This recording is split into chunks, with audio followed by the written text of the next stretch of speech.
And welcome back to sports. We know Charlotte Bobcats owner Michael Jordan surrounds himself with people he can trust in business. The biggest example of this is when Fred Whitfield was named president of the team 3 years ago. His friendship with Michael goes back decades, but Fred is also more than qualified to hold his top spot. In part 2 of our interview, we explore his beginnings with MJ and how they're building towards a successful future.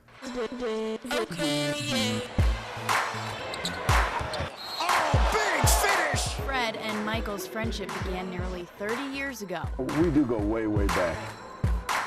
In the early 80s, Fred was getting his MBA at Campbell University, while Mike was playing at the University of North Carolina. Michael was going in Chapel Hill as a player, and I was an assistant coach at Campbell at the time. I would go up and watch he and Buzz play up in Chapel Hill, and then when he went on to the pros, I went back to law school to get my law degree. And when I had a break, a spring break or whatever in law school, I'd go to Chicago. So it was really more about supporting each other and pushing each other to be successful over the years.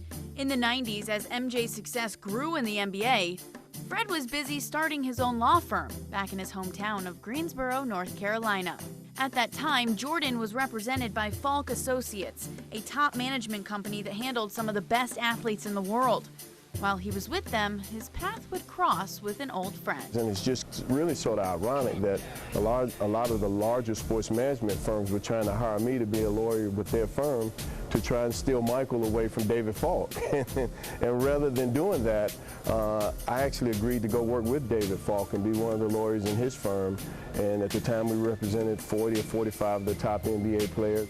By the late 90s, Mike had cemented himself as the poster child for Nike, and Fred had worked his way up to director of player development for the company.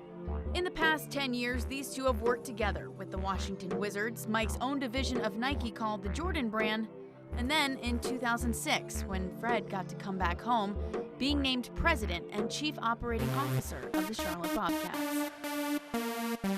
Michael's a high-demand guy. You know when you're working for him, he demands excellence and hard work. And even though we're friends, I think there's a mutual respect there that he knows I'm in this building working every day. You know, we're attacking things that we felt like needed to be corrected. Head coach Larry Brown has been vital to correcting things on the court.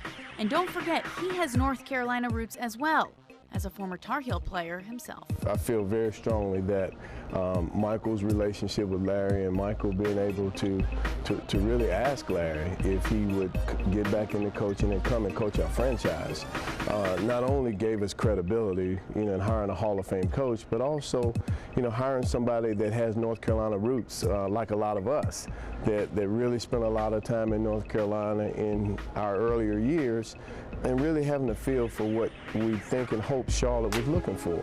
Charlotte liked what they had with the Hornets, but there's no doubt Fred remembers those days too. I think what the Hornets did was really have this city know what pro basketball can be all about. It takes time. This is just our 6th year of operation.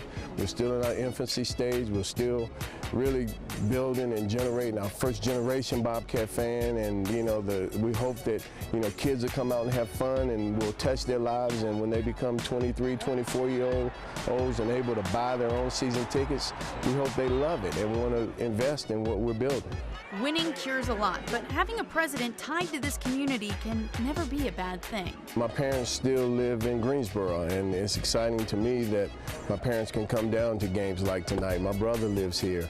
All my friends live here, and I've enjoyed really getting on the ground floor and really trying to, again, correct a lot of the missteps that maybe we made out of the box, and I think we've gotten a lot of those corrected, and now it's about the great product that Coach Brown is putting on the floor, the way our guys are playing hard every night.